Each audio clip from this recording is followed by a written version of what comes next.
Assalamualaikum warahmatullahi wabarakatuh. Alhamdulillah bertemu kita sekali lagi dalam satu segmen Jom Kita Bercerita. Apa khabar para penonton? InsyaAllah pada hari ini kita akan apa kita nak cerita pada hari ini.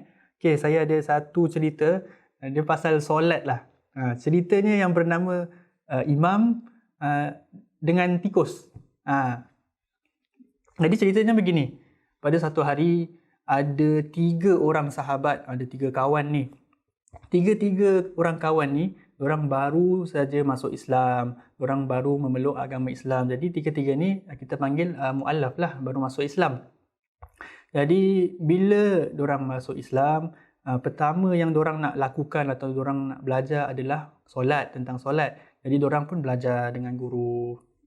Jadi orang belajar macam mana nak lakukan, bila nak lakukan, nak baca apa, semualah. Jadi biasalah orang kalau baru belajar, bila nak buat, nak praktikkan, mungkin ada salah silap, mungkin ada terlupa dan sebagainya. Jadi pada satu hari ni, ada satu orang sahabat ni kita cakap, korang, jomlah kita solat berjemaah, solat sama-sama.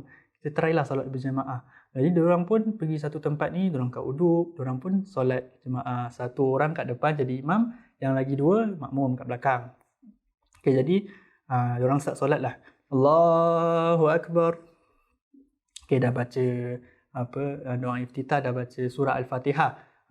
Dia nak baca surah yang seterusnya, Waladdallin, amin. Dia nak baca surah yang seterusnya. Tiba-tiba datang seekor tikus. Dia lintas kat depan orang. Tikus kan laju kan. Kalau siapa pernah nampak tikus, tak boleh nampak kepala dia tau. Nampak dia punya kaki belakang dengan dia punya ekor je. Sebab dia laju sangat. Jadi bila ada tikus kat depan tu, tiga orang nampak. Jadi tiga orang terkejut, terperanjat. Jadi apa yang jadi? Diorang masih solat ke tak? Jadi apa yang jadi macam ni? Kita tengok. Satu makmum yang kat belakang tu, dia terperanjat kan? Dia cakap apa? Oh, pocot tikus. Dia dah cakap. Solat boleh cakap tak? Solat tak boleh cakap. Tapi dia dah tercakap. Jadi dia terbuat salah. Jadi batal tak? Batal.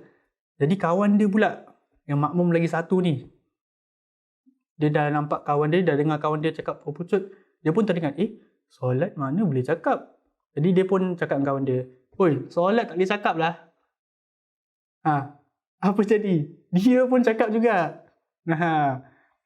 Dah dua-dua cakap, dah dua-dua batal. Yang imam macam mana pula? Imam pandai. Dia tak cakap dengan kawan-kawan dia kat belakang. Tapi imam cakap dengan diri dia sendiri. Dia cakap apa? Dia cakap, nasib baiklah aku tak cakap. Tu cakap juga ke tak? Itu cakap juga. Jadi apa jadi? Jadi tiga orang ni semuanya batal sembahyang mereka. Solat mereka semua batal. Jadi itulah sahaja ceritanya, pendek dan ringkas. Dari apa yang kita boleh belajar dari cerita ini. Okey.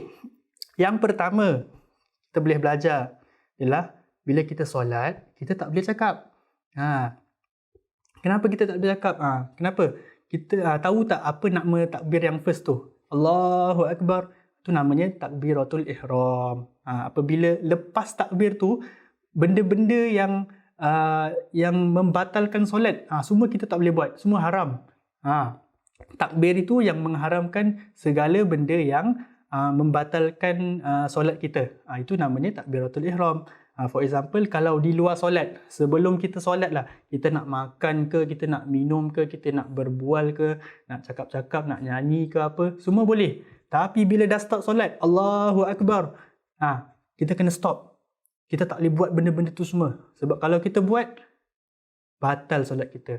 Dalam solat kita buat apa? Kita baca yang patut dibaca. Jadi saya pernah nampak, kalau adik-adik solat, dia buat apa? Dia bukan setakat ketawa-ketawa je tau. Dia pijak-pijak kaki kawan dia. Diorang main pijak-pijak kaki. Tak boleh. Mana boleh? Diorang dah pijak-pijak kaki dia cakap, aduh sakit, kasar kau pijak kaki aku. Dia cakap masa solat. Lepas tu dah lepas salam tu, Assalamualaikum warahmatullahi, Assalamualaikum warahmatullahi. Dia tambah lagi, kenapa kau pijak kaki aku? Padahal tadi dia dah cakap, ini dia cakap lagi. Jadi solat kita tak boleh main-main. Solat kena betul-betul. Solat tak boleh cakap. Lepas takbiratul ihram, ingat, lepas kita takbir, apa-apa sahaja selain bacaan yang kita baca dalam solat, kita tak boleh buat. Okay, itu yang pertama.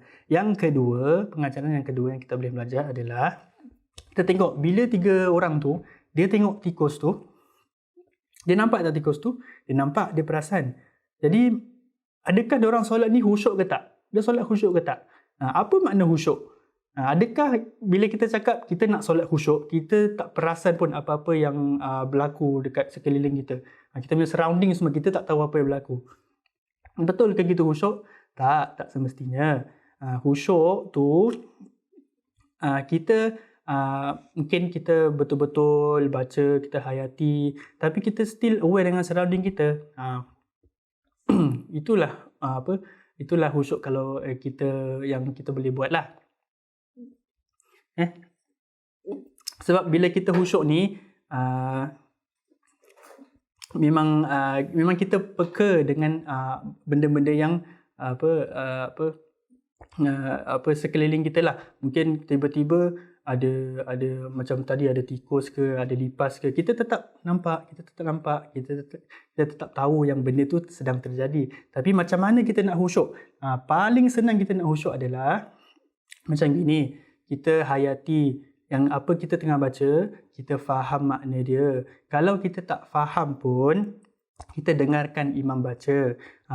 Kalau setidak-tidaknya pun, kita kena fikir yang sekarang ni, bila kita tengah solat, kita tengah menghadap Allah Subhanahu Wa Taala. Jadi kita tengah menghadap siapa? Kita tengah menghadap Tuhan kita yang menciptakan kita. Dalam kita solat ni, sebenarnya kita tengah berkata-kata ataupun kita tengah berkomunikasi dengan Allah Subhanahu Wa Taala. Jadi dalam solat kita tak boleh main-main. Kita tak boleh cakap. Bayangkan kita tengah cakap dengan orang, tapi orang tu tak layan kita. Orang tu cakap dengan kawan dia. Cakap, kau nak makan dengan aku tak?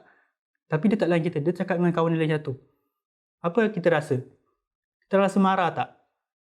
Sama juga kalau kita tengah solat, kita tengah berkomunikasi dengan Allah, kita tak boleh main-main. Kita kena betul-betul. Kita kena fokus dekat solat kita.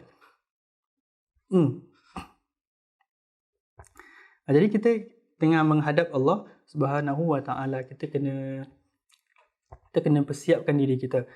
Kita kena cuba kalau let's say dalam segi pakaian kita, macam mana kita nak hadap Allah. Bila kita kena solat, jangan pakai seluar pendek, jangan pakai seluar 3/4, kita pakai kain. Kalau baju, jangan pakai singlet, kita pakai setidak-tidaknya t-shirt lah, yang lawa sikit, yang kemas, yang sedap dipandang kan.